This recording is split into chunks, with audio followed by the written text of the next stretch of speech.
একটু কল্পনা করা যাক, বিশাল ভারী আর ইস্পাতের তৈরি একদম নিশ্ছিদ্র একটা সিন্দুক। বুঝতে পারছি। ভেতরে হয়তো পৃথিবীর সবচেয়ে গোপনীয় আর গুরুত্বপূর্ণ কোনো সামরিক নথি রাখা আছে। ঠিক তাই।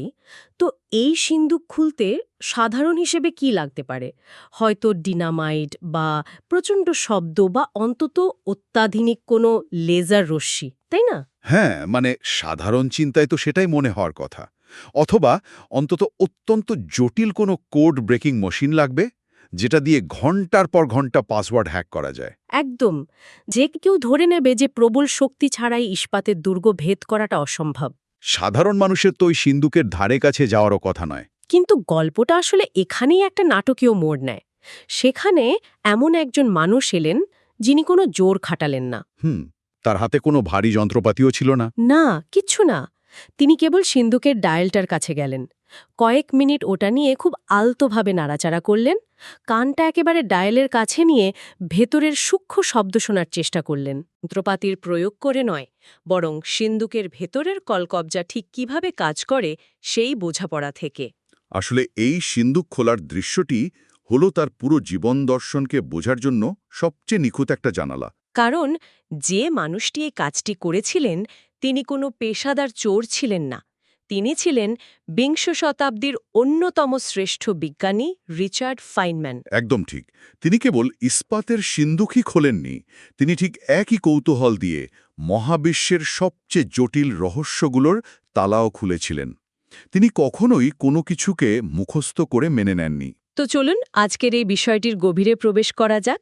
আজকের এই বিস্তারিত আলোচনায় আমরা মূলত এই অসাধারণ মানুষটির চিন্তার জগতেই প্রবেশ করতে যাচ্ছি। আমাদের আজকের আলোচনার মূল লক্ষ্য হল কিভাবে একজন মানুষ একই সঙ্গে নোবেলজয়ী পদার্থবিজ্ঞানী, একজন সেফ ক্র্যাকার, একজন বঙ্গবাদক এবং এত অসাধারণ একজন শিক্ষক হতে পারেন, তার রহস্যটা উদ্ঘাটন করা। মানে এই আলোচনাটা শুধু বিজ্ঞানের জটিল সূত্রের কোনো পাঠ নয়। এটা হলো মানুষ কিভাবে নতুন কিছু শেখে আর পৃথিবীকে দেখে তার একটা দারুণ জার্নি। হুম এই যাত্রার শুরুতেই একটা জিনিস আমাদের পরিষ্কার করে নেওয়া দরকার। ফাইনম্যান কি আবিষ্কার করেছিলেন শুধু তার তালিকা করাটা যথেষ্ট নয়। ঠিক, তিনি কিভাবে চিন্তা করতেন সেটা বোঝাটা বেশি জরুরি। কারণ তার বিশ্ববিখ্যাত শেখার পদ্ধতি আর সাফল্যের মূল ভিত্তি লুকিয়ে আছে একেবারে তার শৈশবের একটা সাধারণ শিক্ষার মধ্যে। তার বাবা মেলভিল তাকে প্রথাগত উপায়ে বিজ্ঞান শেখাননি। হ্যাঁ, তিনি শিখিয়েছিলেন প্যাটার্ন বা ধরন চিনতে। ছোটবেলায় মেলভিল তার ছেলেকে নিয়ে জঙ্গলে হাঁটতে যেতেন। হুম সেই গল্পটা খুব দারুণ। ধরুন একটা পাখির নাম ইংরেজি, পর্তুগিজ বা চাইনিজ ভাষায় আপনার জানা আছে। সাধারণ মানুষ ভাববে আপনি পাখিটা সম্পর্কে অনেক কিছু জেনে গেছেন। কিন্তু মেলভিল তার ছেলেকে শিখিয়েছিলেন যে পৃথিবীর সব ভাষায় একটা পাখির নাম জানার পরও আসলে পাখিটা সম্পর্কে বিন্দু বিসর্গ জানা হয় না। একদম। শুধু কিছু মানুষের দেহ শব্দ মুখস্থ করা হয় মাত্র। এখানেই প্রথাগত শিক্ষার সাথে ফাইনম্যানের চিন্তার আকাশ পাতাল তফাৎ তৈরি হয়। হ্যাঁ, মানে পাখির নাম জানা আর পাখিকে চেনা দুটো সম্পূর্ণ ভিন্ন বিষয়। পাখিটা কি খায়, কিভাবে সে বাসা বানায় বা বিপদের সময় কিভাবে ডাকে, এগুলো পর্যবেক্ষণ করতে হবে।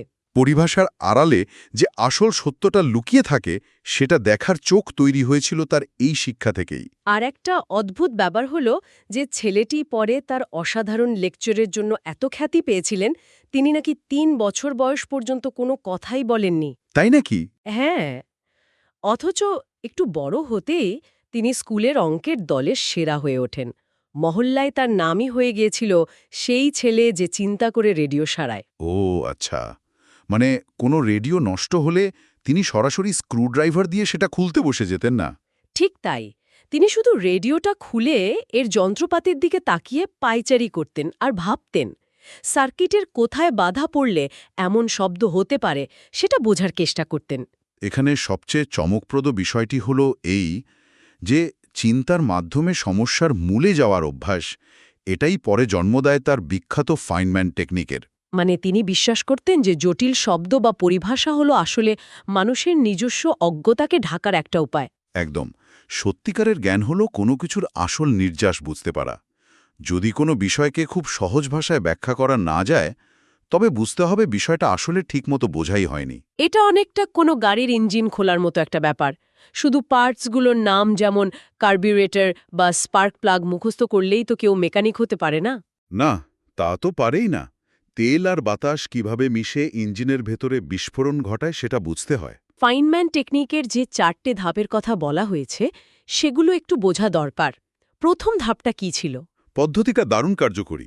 এর প্রথম ধাপ হলো একটা বিষয় বেছে নিয়ে একটা সাদা কাগজে সেই সম্পর্কে নিজের জানা তথ্যগুলো লিখে ফেলা। আচ্ছা, আর দ্বিতীয় ধাপটা হলো বিষয়টিকে একজন 12 বছরের শিশুকে বোঝানোর চেষ্টা করা। কিন্তু 12 বছরের শিশুই কেন? কারণ একজন শিশুর শব্দভাণ্ডার বা পরিভাষা খুব সীমিত থাকে, কিন্তু তার লজিক বোঝার ক্ষমতা থাকে বেশ তীক্ষ্ণ। তাই বিজ্ঞানের ভারী পরিভাষা বাদ দিয়ে একেবারে মূল ধারণাটা পৌঁছাতে হবে। মানে কেউ চাইলেই ব্ল্যাক হোল বোঝাতে গিয়ে স্পেস টাইম কন্টিনিউয়াম বা সিঙ্গুলারিটির মতো কঠিন শব্দ বলে পার পাবে না। ঠিক ধরেছেন। তাকে বোঝাতে হবে কিভাবে একটা ভারী বল চাদরের উপর রাখলে চাদরটা দেবে যায়। বাহ, চমৎকার!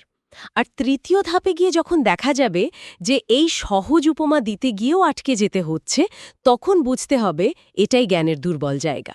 হ্যাঁ, তখন আবার বইয়ে বা মূল সোর্সে ফিরে যেতে হবে, ফাঁকগুলো পূরণ করতে হবে। আর সবশেষে চতুর্থ ধাপে কোনো নোট বা বই ছাড়া অন্য কাউকে বিষয়টি গল্পের মতো শিখিয়ে নিজের জ্ঞান যাচাই করতে হবে। এই নিরলস প্রক্রিয়াই তাকে শ্রেষ্ঠ শিক্ষকে পরিণত করেছিল। তো সব কিছুকে প্রশ্ন করার এই যে মানসিকতা, তা পৃথিবীর সবচেয়ে গোপনীয় সামরিক প্রজেক্টে কিভাবে কাজ করেছিল সেটা এবার দেখা যাক। হ্যাঁ, ১৯৪২ সালের লস আলামোসের সেই বিখ্যাত ম্যানহ্যাটন প্রজেক্ট। রবার্ট উইলসনের আমন্ত্রণে মাত্র ২৪ বছর বয়সে ফাইনম্যান এই পারমাণবিক বোমা তৈরির প্রজেক্টে যোগ দেন। সেখানে প্রখ্যাত বিজ্ঞানী হান্স বেথের অধীনে তিনি কাজ করেন। তার একটা বড় দায়িত্ব ছিল স্টোরেজের জন্য সেফটি ক্যালকুলেশন বা নিরাপত্তার হিসাব নিকাশ করা। ইউরেনিয়ামের মতো তেজস্ক্রিয় পদার্থ ভুলভাবে রাখলে তো বিপদ। হ্যাঁ, নিজেদের মধ্যে বিক্রিয়া করে ক্রিটিক্যাল মাস বা সংকটপূর্ণ ভরে পৌঁছে অকাল বিস্ফোরণ ঘটাতে পারে। বাক্সগুলো কতটা দূরে দূরে রাখতে হবে তার নিখুঁত গাণিতিক হিসাব তিনি বের করেছিলেন।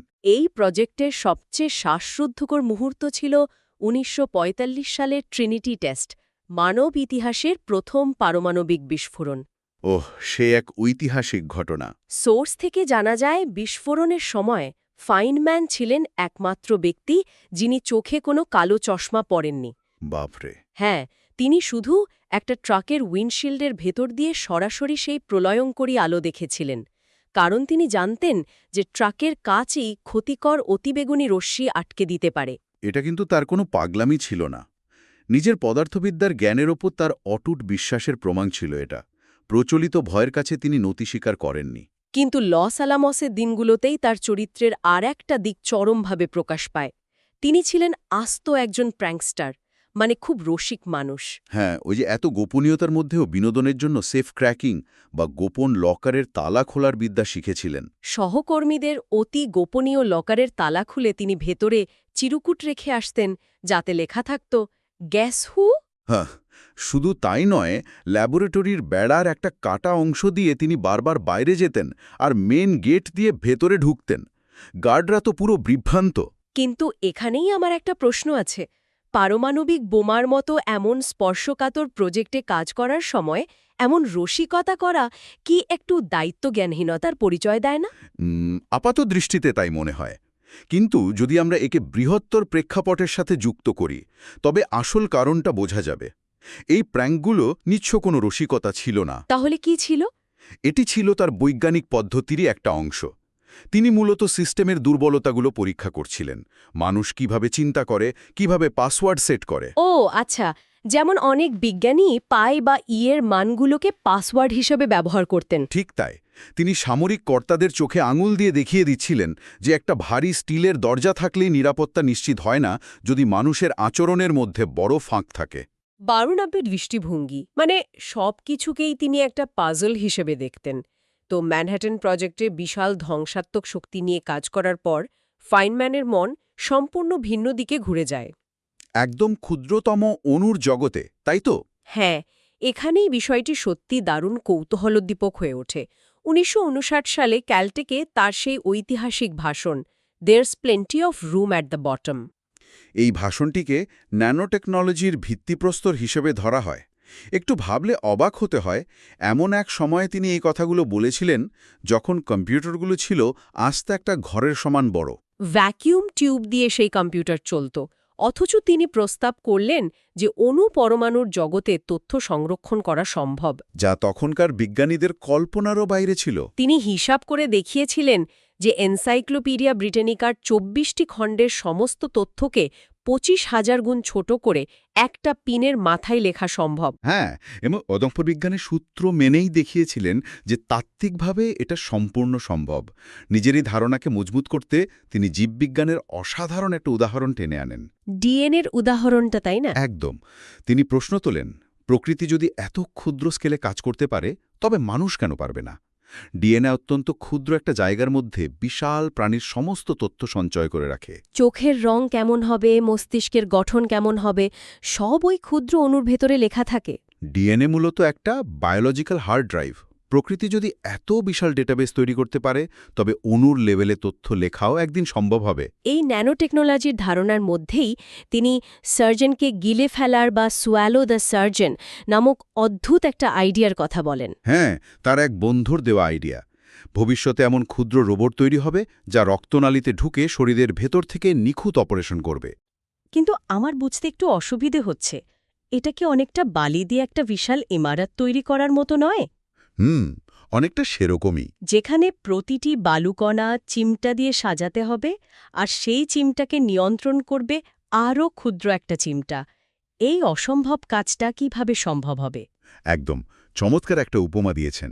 এই বিশাল থেকে ক্ষুদ্রে যাওয়ার প্রক্রিয়া বোঝাতে তিনি প্যান্টোগ্রাফ মেকানিজমের কথা বলেছিলেন। প্যান্টোগ্রাফ? হ্যাঁ, এটা এমন একটা যন্ত্র যা দিয়ে কোনো ছবির অবিকল ছোট অনুলিপি তৈরি করা যায়।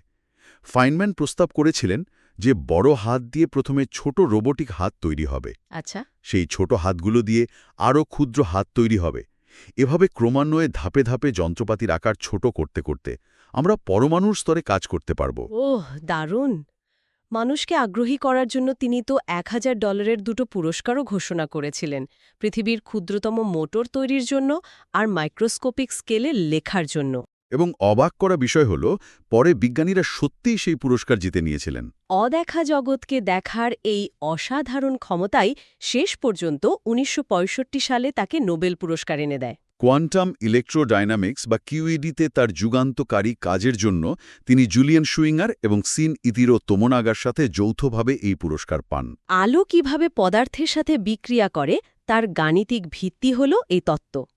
কিন্তু ফাইনম্যানের কাজের ধরন তো এখানেও আলাদা ছিল। হ্যাঁ, অন্য বিজ্ঞানীরা যেখানে গাণিতিক সূত্রের পর সূত্র লিখে পাতার পর পাতা ভরিয়ে ফেলতেন, ফাইনম্যান সেখানে এক নতুন ভাষার জন্ম দেন। আর সেই নতুন ভাষাই হল বিখ্যাত ফাইনম্যান ডায়াগ্রাম। ঠিক, তিনি এই জটিল অঙ্কের পাহাড়কে সহজ কিছু রেখাচিত্রে রূপান্তর করেন। আলোর কণা যখন কোনো ইলেকট্রনের সাথে ধাক্কা খায়, তখন তিনি সেটাকে সরল রেখা আর আঁকাবাঁকা রেখার মাধ্যমে এঁকে ফেলেন। মানে মহাবিশ্বের সবচেয়ে জটিল হিসাবগুলোকে তিনি চোখের সামনে মূর্ত করে তুলতে পারতেন। এগুলো শুধু ছবি ছিল না, এগুলো ছিল অত্যন্ত শক্তিশালী গাণিতিক টুল। তবে শুধু তাত্ত্বিক পদার্থবিদ্যা নয়, বাস্তব জীবনের চরম আমলাতান্ত্রিক দীর্ঘসূত্রিতার মাঝেও আসল সত্যটাকে টেনে বের করার অদ্ভুত ক্ষমতা তার ছিল। ১৯৮৬ সালের সেই চ্যালেঞ্জার স্পেস শাটল দুর্ঘটনার কথা বলছেন তো? হ্যাঁ, উৎক্ষেপণের মাত্র ৭৩ সেকেন্ডের মাথায় মাঝ আকাশে বিস্ফোরিত হয়ে মহাকাশচারীদের মর্মান্তিক মৃত্যু হয়। এর কারণ খোঁজার জন্য তৎকালীন প্রেসিডেন্ট রজার্স কমিশন গঠন করেন। ফাইনম্যান ছিলেন সেই কমিশনের অন্যতম সদস্য। নাসা কর্মকর্তারা যখন বিভিন্ন জটিল ডেটা আর হিসাব দিয়ে আসল কারণটাকে ধামাচাপা দেওয়ার চেষ্টা করছিলেন, ফাইনম্যান তখন সরাসরি সমস্যার মূলে আঘাত করেন। এবং তিনি সেটা করলেন লাইভ টিভিতে, পুরো পৃথিবীর সামনে, একদম সাধারণ একটা পরীক্ষার মাধ্যমে। মহাকাশযানের রকেট বুস্টারে একটা রাবারের ওরিং ব্যবহার করা হয়েছিল যাতে গরম গ্যাস বেরিয়ে যেতে না পারে। তো ফাইনম্যান লাইভ ক্যামেরার সামনে বসে নাসা কর্মকর্তাদের বড় বড় কথার ফাঁকে চুপচাপ সেই রাবারের একটা টুকরো এক গ্লাস বরফ জলে ডুবিয়ে রাখলেন। কিছুক্ষণ পর তিনি সেটা তুলে চিমটা দিয়ে চেপে ধরে সবাইকে দেখান যে 0°'র কাছাকাছি তাপমাত্রায় ওই রাবার একেবারে ইটের মতো শক্ত হয়ে যায়। আর এটাই ছিল সেই দুর্ঘটনার মূল কারণ। ফ্লোরিডার আবহাওয়া সেদিন ছিল অসাধারণ রকম ঠান্ডা। হ্যাঁ, হিমাঙ্কের নিচে, আর ঠিক সেই কারণেই রাবারের ওরিংটি প্রসারিত হয়ে ফাঁকা জায়গাটি সিল করতে পারেনি। সেখান থেকেই গ্যাস লিক করে স্পেস শাটলটি ধ্বংস হয়। বিলিয়ন বিলিয়ন ডলারের যান ধ্বংস হওয়ার পেছনের এই সত্যটা তিনি এক গ্লাস বরফ জল আর এক টুকরো সাধারণ রাবার দিয়ে প্রমাণ করে দিলেন। আমলাতন্ত্রের জটিলতাকে ছিন্ন করে এমন সরল ও অকাট্য সত্য তুলে ধরাই ছিল তার আজীবন স্বভাব। এতক্ষণ তার জিনিয়াস বৈজ্ঞানিক সাফল্য আর রসিকতার কথা শুনলাম, কিন্তু সোর্সের একেবারে শেষের দিকে ফাইনম্যানের জীবনের এমন একটা অধ্যায় আছে যা তার চরম মানবিক দিকটাকে তুলে ধরে। তার প্রথম স্ত্রী আর্লিন গ্রিনবাম যক্ষমায় আক্রান্ত ছিলেন। সে যুগে যক্ষমার কোনো চিকিৎসা ছিল না। পরিবারের সবার আপত্তি সত্ত্বেও ফাইনম্যান তাকে বিয়ে করেন। ম্যানহ্যাটন প্রজেক্টে কাজ করার সময় ফাইনম্যান প্রতি উইকেন্ডে শত শত মাইল পাড়ি দিয়ে হাসপাতালে তার সাথে দেখা করতে যেতেন। কিন্তু ট্রিনিটি টেস্টের মাত্র 1 মাস আগে আর্লিন মারা যান। এই মৃত্যু ফাইনম্যানের জীবনে এক গভীর শূন্যতা তৈরি করেছিল। বিজ্ঞানের সমস্ত সূত্র দিয়েও তিনি এই বাস্তবতা মেনে নিতে পারছিলেন না। আর্লিনের মৃত্যুর 16 মাস পর ফাইনম্যান তাকে একটা চিঠি লেখেন। এই চিঠিটি তার মৃত্যুর অনেক বছর পর তার ব্যক্তিগত ড্রয়ারে পাওয়া যায়। চিঠিটা অনেকবার পড়ার কারণে একদম জীর্ণ হয়ে গিয়েছিল। চিঠিতে তিনি লিখেছিলেন, মৃত অবস্থায়ও তুমি অন্য যে কোনো জীবিত মানুষের চেয়ে অনেক বেশি ভালো। তিনি লিখেছিলেন যে তিনি তার যত্ন নিতে চান, তার সাথে নিজের সব সমস্যা আলোচনা করতে চান, ঠিক আগের মতো। আর চিঠির একেবারে শেষে পুনশ্চ দিয়ে তিনি একটা হৃদয় বিদারক লাইন লিখেছিলেন, চিঠিটা না পাঠানোর জন্য ক্ষমা করে দিও, কারণ তোমার নতুন ঠিকানা আমার জানা নেই। এটা আসলে একটা অত্যন্ত গুরুত্বপূর্ণ প্রশ্নের জন্ম দেয়।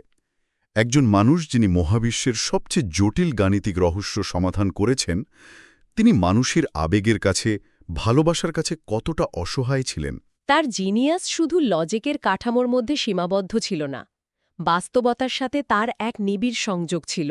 চিঠিটা প্রমাণ করে যে সবকিছুর উত্তর হয়তো বিজ্ঞানের কাছে নেই, আর তিনি অত্যন্ত বিনয়ের সাথে সেটা মেনে নিয়েছিলেন। তো এই সব কিছুর অর্থ আসলে কি দাঁড়ায়? আমরা আলোচনার একেবারে শেষ পর্যায়ে চলে এসেছি। বর্তমানের এই তথ্য বিস্ফোরণের যুগে ফাইনম্যানের জীবন থেকে সবচেয়ে বড় শিক্ষাটা কি? শিক্ষাটা হলো শুধু মুখস্থ করা বা তথ্যের পাহাড় জমা করা আসল জ্ঞান নয়।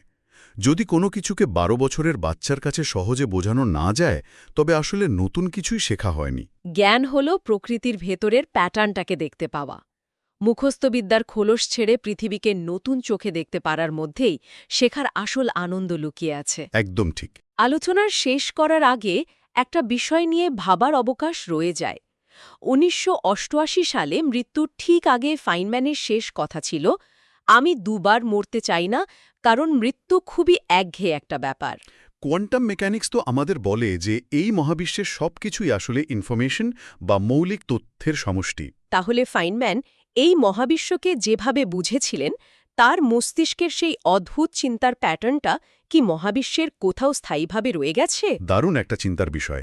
তিনি কি আসলেই বিলীন হয়ে গেছেন, নাকি মহাবিশ্বের প্যাটার্নের মাঝেই অমর হয়ে আছেন? তিনি যে কৌতূহলের চাবিকাঠি দিয়ে মহাবিশ্বের সিন্দুক খুলেছিলেন, সেই খোলা দরজার ওপাশেই কি তিনি অনন্তকাল ধরে নতুন কোনো রহস্যর সমাধানের অপেক্ষায় আছেন?